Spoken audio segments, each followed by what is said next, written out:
Assalamualaikum warahmatullahi wabarakatuh. Jumpa kembali bersama channel yang sangat luar biasa keren, yaitu channel Master Ki Arya Lodra. Masih bersama saya Ki Arya Lodra dari Padepokan Bumi Singa Lodra, Indramayu. Saudara-saudaraku penggemar channel Master Ki Arya Lodra yang budiman, dimanapun Anda berada, baik di dalam negeri maupun di luar negerinya.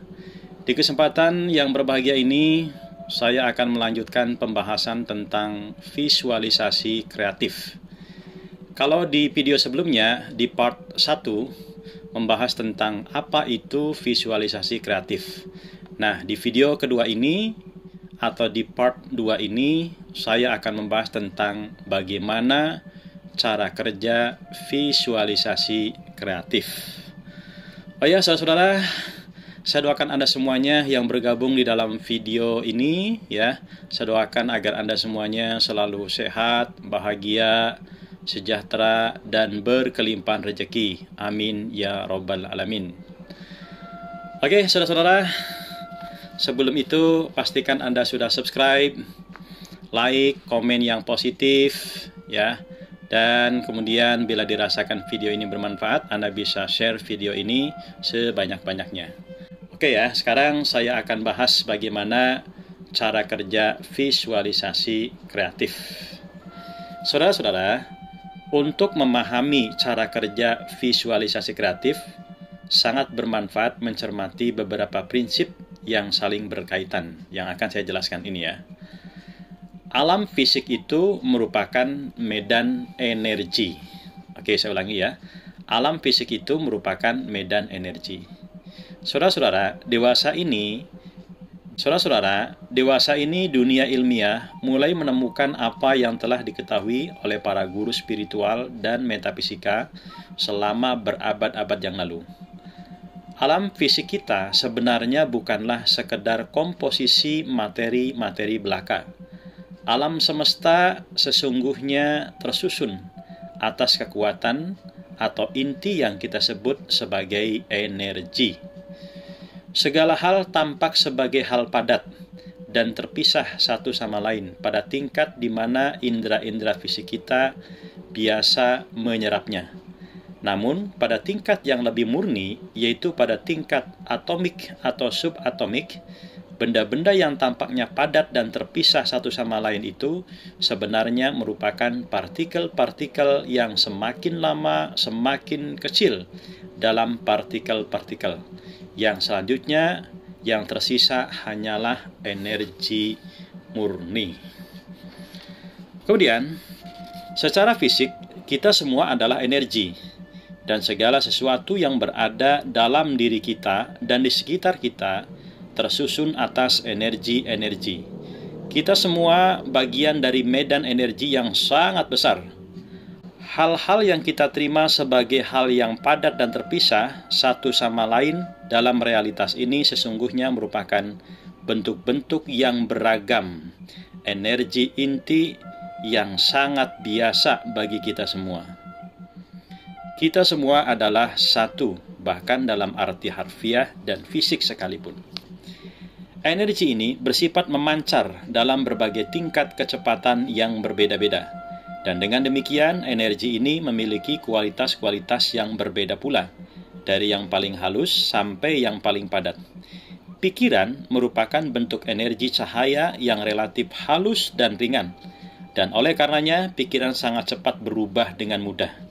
Sebaliknya, benda merupakan energi yang relatif padat, solid, dan oleh karenanya benda sangat lambat bergerak dan berubah.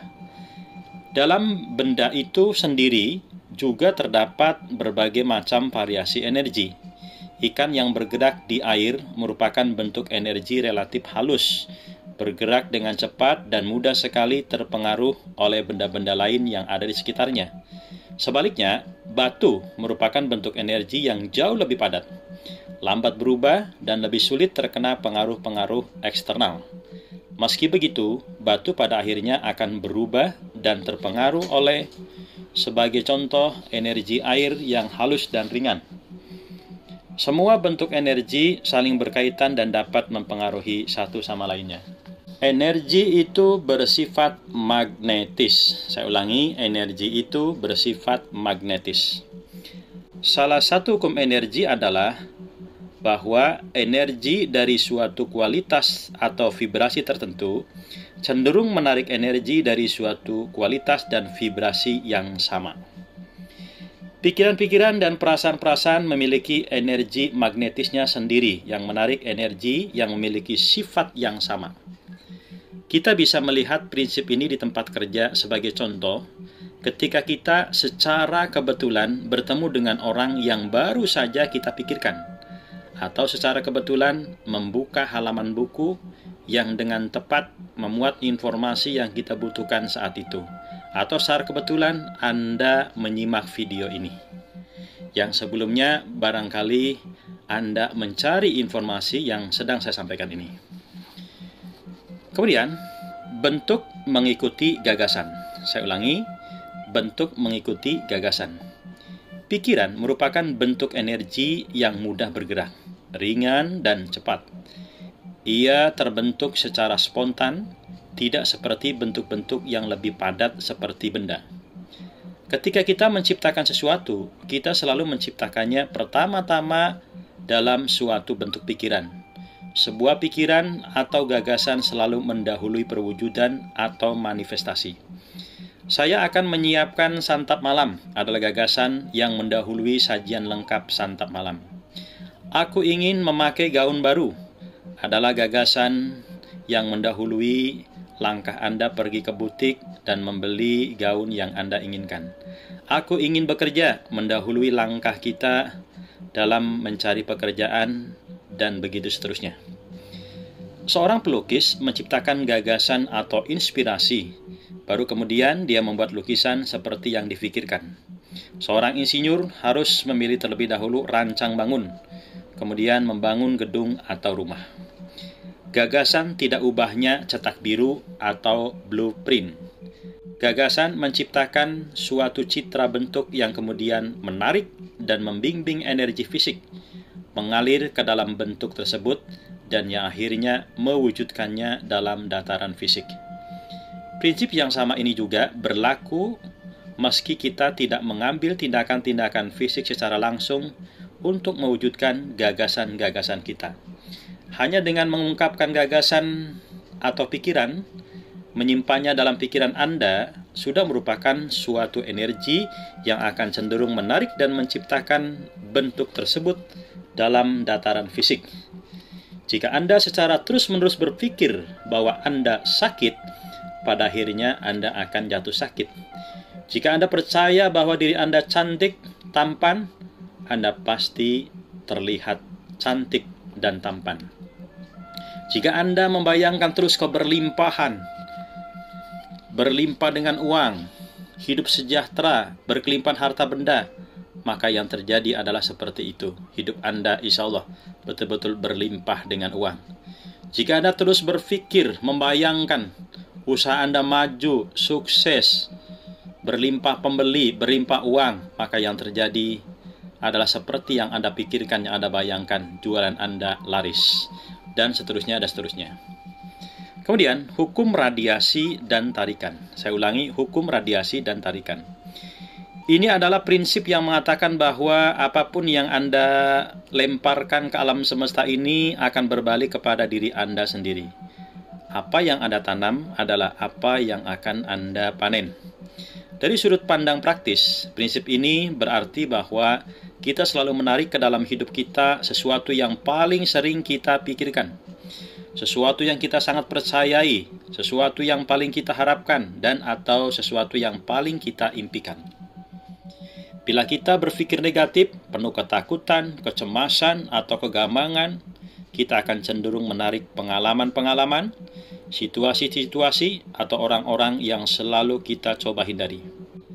Jika kita bersikap sangat positif, mengharapkan dan membayangkan kebahagiaan, kepuasan dan kenikmatan, keberlimpahan, kesuksesan, maka kita akan menarik dan menciptakan orang-orang, situasi-situasi, dan peristiwa-peristiwa yang sesuai dengan harapan-harapan positif kita ini. Jadi, semakin banyak energi positif yang kita gunakan dalam proses penciptaan sesuatu yang kita inginkan, maka semakin cepat sesuatu itu terwujud dalam kehidupan kita sehari-hari. Kemudian prinsip berikutnya, menggunakan visualisasi kreatif. Saya ulangi, menggunakan visualisasi kreatif. Proses perubahan tidak terjadi pada tingkat-tingkat superficial, hanya melalui pemikiran positif. Proses perubahan ini melibatkan pengungkapan atau exploring, penemuan atau discovering, dan perubahan sikap-sikap dasar kita terhadap kehidupan yang paling dalam.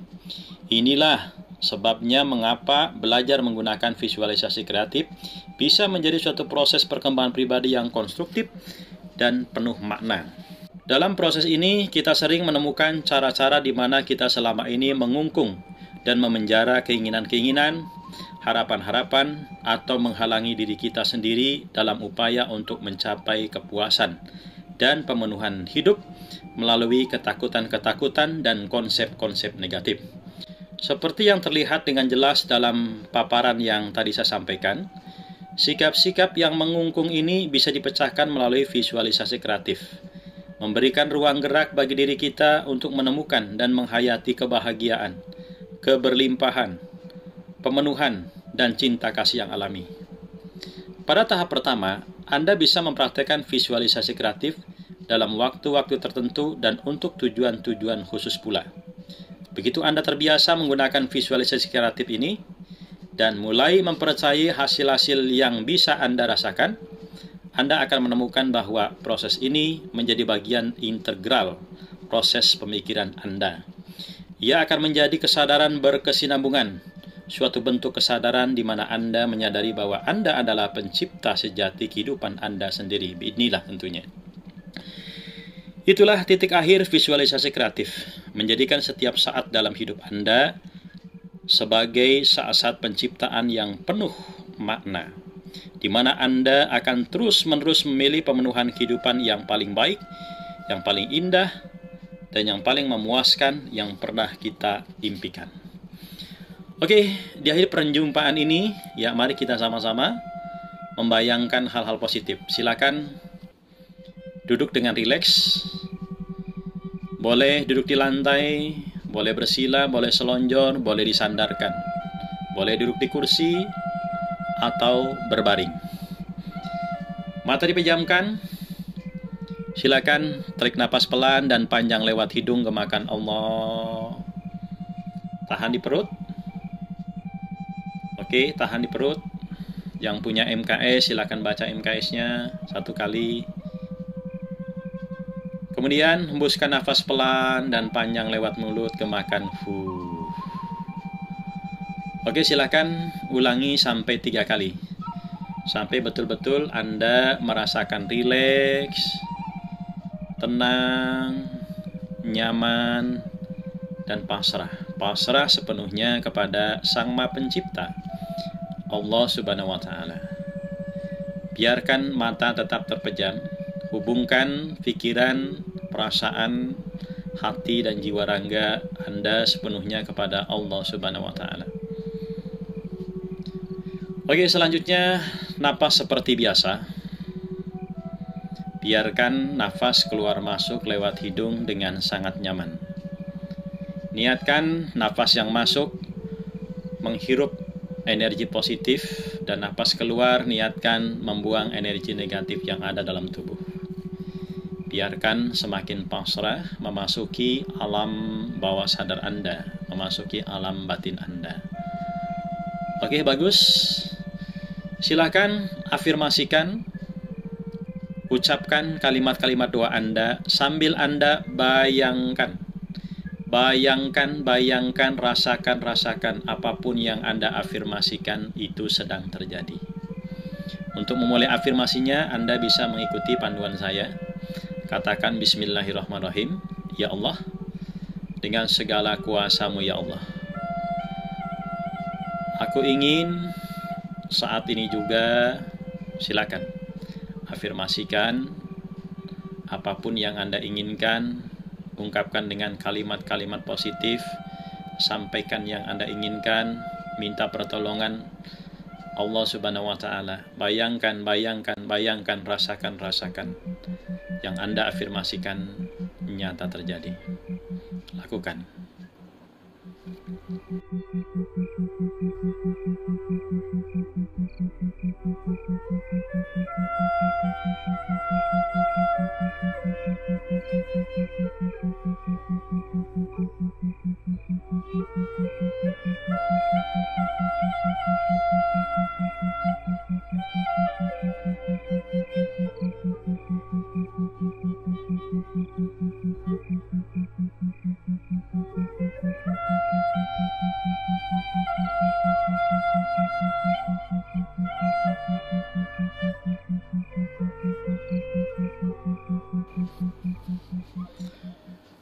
Oke, yakini apa yang Anda afirmasikan, bayangkan dan rasakan ini terjadi dalam diri Anda. Bahwa suasana positif ini di dalam keseharian Anda di setiap detik, di setiap waktu setelah meditasi ini. Oke, ucapkan puji syukur alhamdulillahirabbil alamin atas segala anugerah kenikmatan yang Allah berikan. Oke, tersenyumlah. Tersenyum lebar keluar dari lubuk hati yang paling dalam. Anda tidak usah berpikir bagaimana cara tersenyumnya. Silahkan tersenyum saja. Yakinkan di dalam diri Anda, mulai saat ini Anda bisa berubah. Oke, saudara, itu perjumpaan kita pada kesempatan yang berbahagia ini. Ya, semoga Anda semuanya selalu sehat, bahagia, sukses, sejahtera, dan berkelimpahan rezeki. Amin ya robbal alamin. Silakan nantikan pembahasan visualisasi kreatif di video selanjutnya. Oh ya, bagi Anda yang belum subscribe, silakan subscribe, like, komen yang positif, dan bila dirasakan video ini bermanfaat, Anda bisa share ke siapapun. Salam sejahtera dari saya Ki Arya Lodra, kurang lebihnya mohon maaf. Wassalamualaikum warahmatullahi wabarakatuh.